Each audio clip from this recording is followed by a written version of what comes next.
E se eu te dissesse que existem registros de mortes tão bizarras em casamentos que você nunca mais vai olhar para uma cerimônia da mesma forma?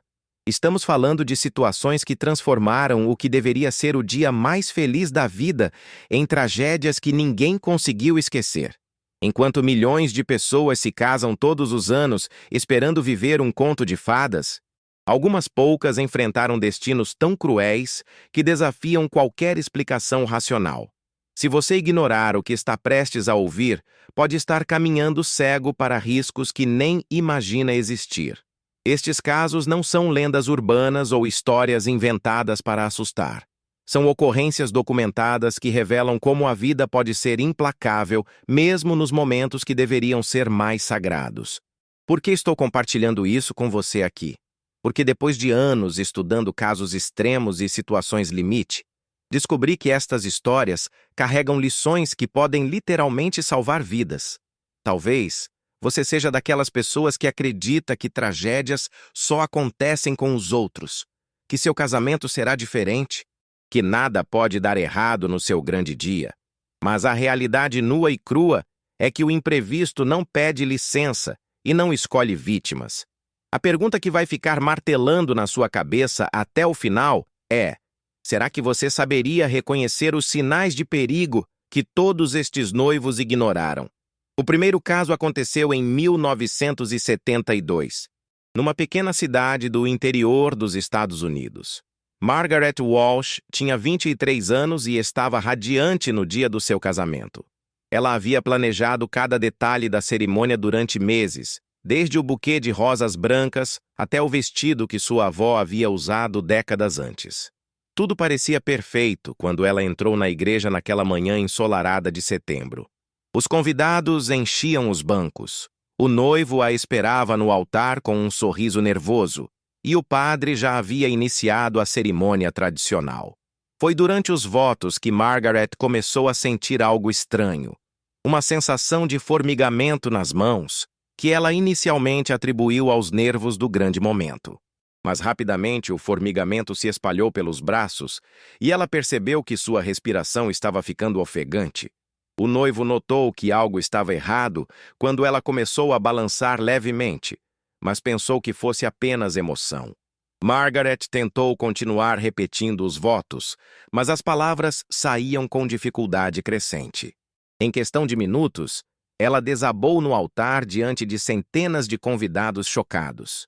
O que ninguém sabia é que Margaret tinha uma alergia severa a um componente específico presente no perfume que ela havia escolhido especialmente para aquele dia. Era um perfume caro importado que ela havia guardado durante meses para usar apenas na cerimônia. A reação alérgica foi tão intensa que causou um choque anafilático fulminante. Os paramédicos chegaram em menos de 10 minutos, mas já era tarde demais.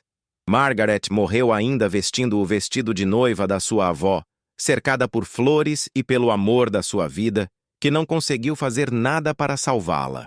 O laudo médico revelou que ela nunca havia testado aquele perfume antes e não fazia ideia de que carregava uma bomba relógio química na sua própria pele. O segundo caso é ainda mais perturbador e aconteceu em 1986, numa cerimônia ao ar livre na França. Jean-Pierre Dubois era um homem de 30 anos, atlético e saudável, que decidiu se casar numa antiga propriedade rural que pertencia à família da noiva há gerações. O local era deslumbrante, com jardins extensos e uma capela de pedra que datava do século XVIII.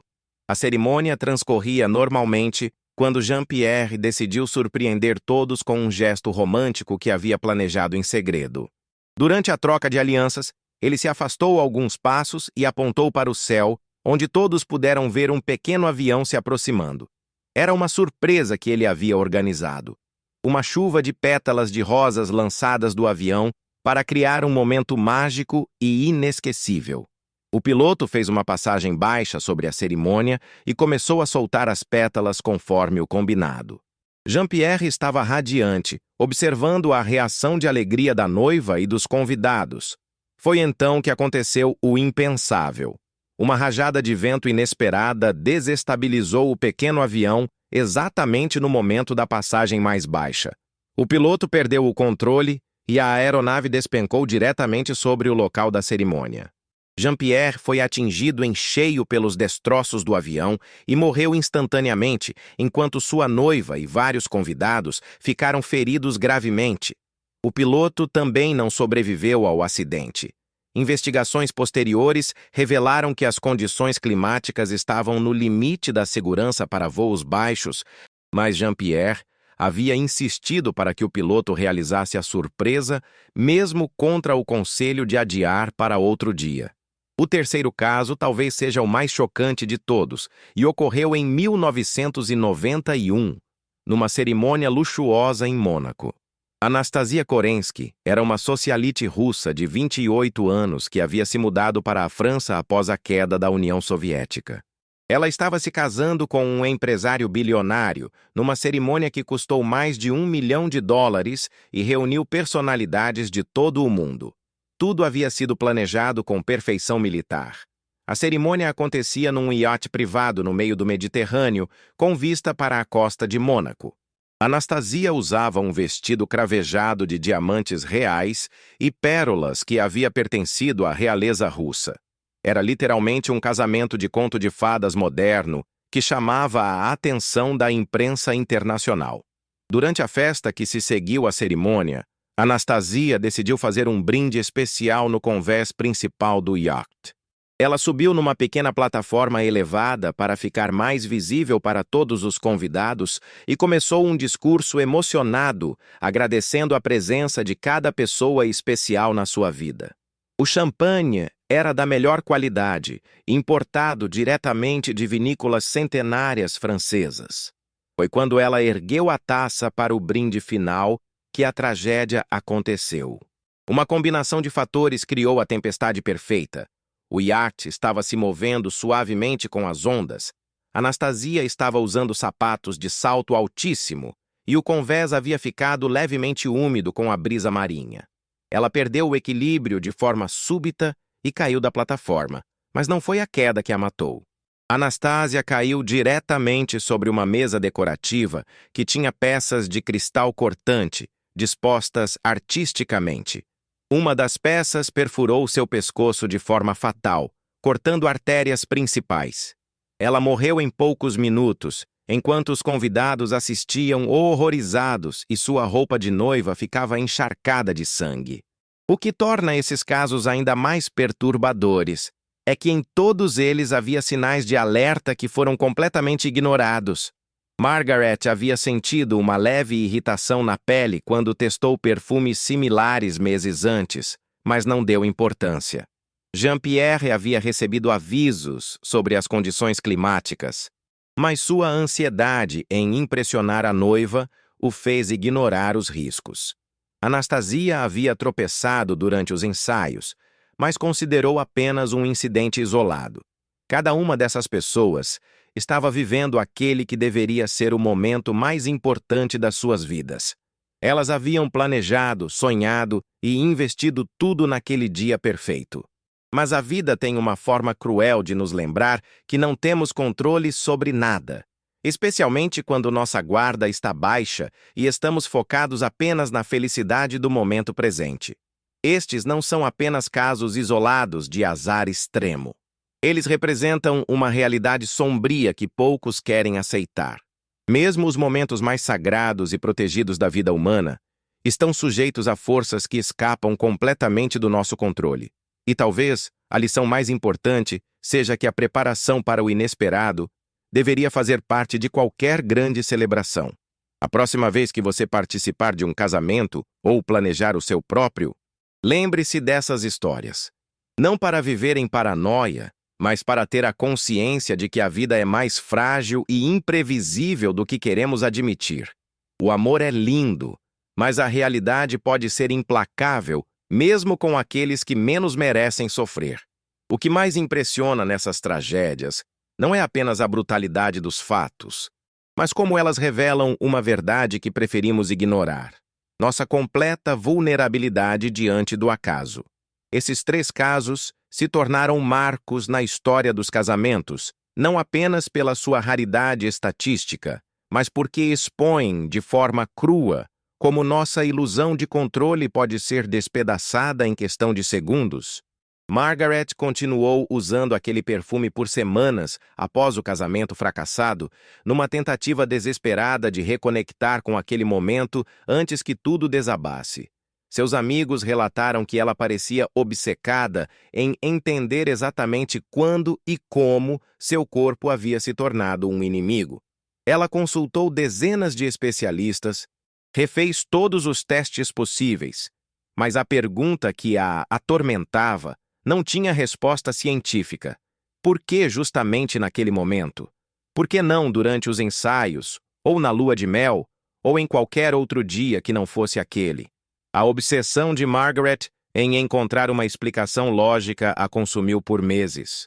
Ela chegou ao ponto de recriar exatamente as mesmas condições daquele dia. Mesmo horário, mesma temperatura ambiente, mesma roupa íntima, mesmo estado emocional que conseguia reproduzir. Mas nada acontecia. Seu corpo reagia normalmente ao perfume, como se aquela reação devastadora tivesse sido apenas um pesadelo coletivo. Isso a levou a uma conclusão ainda mais perturbadora.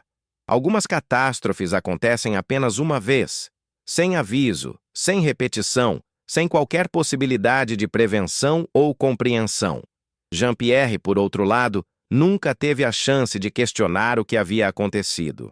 Mas sua família fez isso por ele durante anos. Eles contrataram investigadores meteorológicos, especialistas em segurança de eventos ao ar livre, até mesmo consultores em superstições locais. Queriam encontrar algo, qualquer coisa que pudesse explicar por que aquele vento específico havia surgido naquele momento exato. O que descobriram foi ainda mais assustador. Não havia explicação. Ventos assim surgem e desaparecem em questão de segundos. São impossíveis de prever com mais de alguns minutos de antecedência.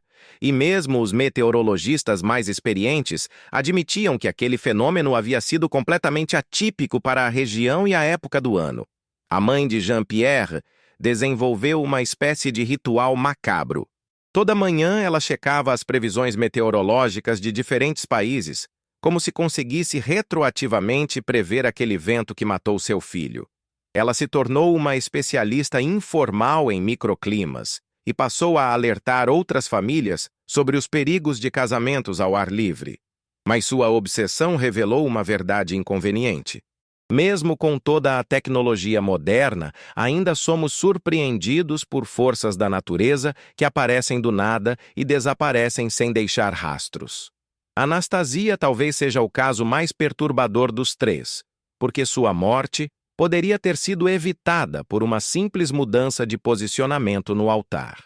Investigações posteriores revelaram que se ela tivesse ficado 15 centímetros mais à esquerda, o lustre teria atingido apenas o chão. 15 centímetros. A diferença entre a vida e a morte foi menor que a largura de uma folha de papel. Essa proximidade cruel entre o trágico e o trivial assombrou todos os presentes por décadas. O que torna o caso de Anastasia ainda mais angustiante são os detalhes que surgiram depois. O lustre havia passado por uma inspeção de segurança apenas 3 dias antes do casamento. O engenheiro responsável deu um certificado de excelente condição estrutural. As investigações revelaram que o parafuso que cedeu era novo, instalado durante uma reforma 6 meses antes. Tudo estava dentro dos padrões de segurança mais rigorosos, mas existe um fator que nenhum engenheiro pode calcular: a vibração específica causada pela combinação exata de vozes cantando em determinada frequência, pisadas no ritmo preciso da música e a ressonância única daquele ambiente naquelas condições atmosféricas específicas. Em outras palavras, foi a própria celebração que criou as condições para a tragédia. Se o casamento tivesse acontecido em qualquer outro dia, com qualquer outra música, com qualquer outro número de convidados, nada teria acontecido. O lustre continuaria firme no seu lugar até hoje. Mas aquela combinação específica de fatores criou uma frequência de ressonância que nenhum cálculo estrutural poderia prever. Foi literalmente a felicidade coletiva que gerou as condições para a morte. Os sobreviventes desses casamentos desenvolveram diferentes formas de lidar com o trauma. Alguns se tornaram obsessivos com segurança, checando e rechecando cada detalhe de qualquer evento que frequentavam. Outros foram para o extremo oposto, desenvolvendo uma atitude fatalista de que se algo vai acontecer independentemente das precauções. Mas todos eles compartilhavam uma percepção alterada do que significa estar vivo. A consciência constante de que a morte pode chegar de formas completamente inesperadas nos momentos em que estamos mais desguardados. Essa consciência mudou fundamentalmente como eles viam celebrações, casamentos, aniversários, formaturas. Qualquer ocasião de alegria coletiva carregava agora uma sombra de ansiedade. Não era paranoia, era conhecimento. Eles haviam visto com os próprios olhos como a alegria e a tragédia podem coexistir no mesmo instante, no mesmo espaço, separadas apenas por centímetros ou segundos. O impacto psicológico se estendia muito além das pessoas diretamente envolvidas. Comunidades inteiras desenvolveram novos rituais e superstições. Na cidade onde Margaret se casou, tornou-se comum testar qualquer produto de beleza com pelo menos um mês de antecedência. Na região onde Jean-Pierre morreu, casamentos ao ar livre praticamente desapareceram por uma década. E na igreja onde Anastasia foi atingida, removeram todos os lustres e objetos suspensos, mesmo sabendo racionalmente que aquilo havia sido um acidente impossível de repetir. Mas talvez o aspecto mais perturbador seja como essas histórias se tornaram lendas urbanas distorcidas. Cada vez que são recontadas, novos detalhes são adicionados, explicações sobrenaturais são inventadas, e a natureza aleatória e inexplicável dos eventos é substituída por narrativas que oferecem algum tipo de sentido ou moralidade. As pessoas precisam acreditar que existe uma razão, uma lição, uma forma de evitar que algo similar aconteça com elas. Na verdade, essas mortes representam algo que nossa mente racional se recusa a aceitar: o caos puro. Não havia sinais a serem interpretados, precauções a serem tomadas, ou lições a serem aprendidas. Foram simplesmente confluências impossíveis de fatores que resultaram em tragédias. E isso é infinitamente mais assustador do que qualquer explicação sobrenatural ou conspiratória, porque significa que estamos todos sempre a centímetros ou segundos de destinos que nunca poderíamos imaginar ou prever. A realidade é que continuamos nos casando, celebrando, vivendo, porque a alternativa seria uma paralisia existencial insuportável. Mas aqueles que testemunharam essas mortes carregam para sempre o conhecimento de que a vida é mais frágil e arbitrária do que qualquer um deveria saber. Eles aprenderam que não existe momento sagrado suficientemente protegido do acaso, não existe felicidade tão pura que esteja imune à tragédia, e não existe preparação que possa nos blindar completamente contra o inesperado. Você já se perguntou por que essas histórias nos fascinam tanto? Por que, mesmo sabendo que são perturbadoras, algo dentro de nós não consegue parar de pensar nelas? É porque elas revelam uma verdade que passamos a vida inteira tentando evitar: que nossa existência pende por fios invisíveis, que podem se romper a qualquer instante, sem aviso, sem razão, sem piedade. Quem testemunhou essas mortes nunca mais foi o mesmo. E não apenas por causa do trauma visual ou emocional, mas porque eles foram forçados a confrontar uma realidade que o resto de nós consegue ignorar na maior parte do tempo. Eles viram com os próprios olhos que não existe momento sagrado demais, não existe alegria pura demais, não existe precaução suficiente para nos proteger do acaso brutal que governa nossa existência. Os familiares dessas vítimas carregam um fardo que vai muito além da perda. Eles perderam não apenas pessoas queridas, mas a ilusão de que existe alguma lógica, alguma justiça, algum sentido na forma como a vida nos trata. Como você explica para uma criança que seu pai morreu porque uma estrutura de metal caiu do nada durante o momento mais feliz da vida da família? Como você faz as pazes com um universo que permite que uma noiva seja esmagada por um lustre justamente quando estava dizendo sim ao amor eterno? A resposta honesta é que você não consegue. Você simplesmente aprende a carregar essa contradição, essa ferida que nunca cicatriza completamente. Você desenvolve uma relação complicada com a felicidade, sempre olhando por cima do ombro, sempre esperando que algo terrível aconteça justamente quando você menos espera. E talvez seja por isso que essas histórias se espalham com tanta força. Elas nos servem como vacinas psicológicas, doses pequenas e controladas do horror que pode nos atingir, para que possamos desenvolver algum tipo de resistência emocional. Quando ouvimos sobre essas mortes, experimentamos uma versão diluída do medo absoluto, e isso nos ajuda a processar nossa própria vulnerabilidade. Mas existe algo ainda mais profundo acontecendo aqui. Essas histórias nos forçam a questionar tudo aquilo em que baseamos nossa sanidade mental, a ideia de que pessoas boas merecem coisas boas. A crença de que se seguirmos as regras e formos cuidadosos, estaremos seguros. A ilusão de que existe alguma correlação entre nossas ações e nosso destino. Marcos estava sendo um pai exemplar, protegendo sua família como qualquer homem faria. Resultado: morte instantânea. Helena estava vivendo o dia mais importante de sua vida, cercada de pessoas que a amavam.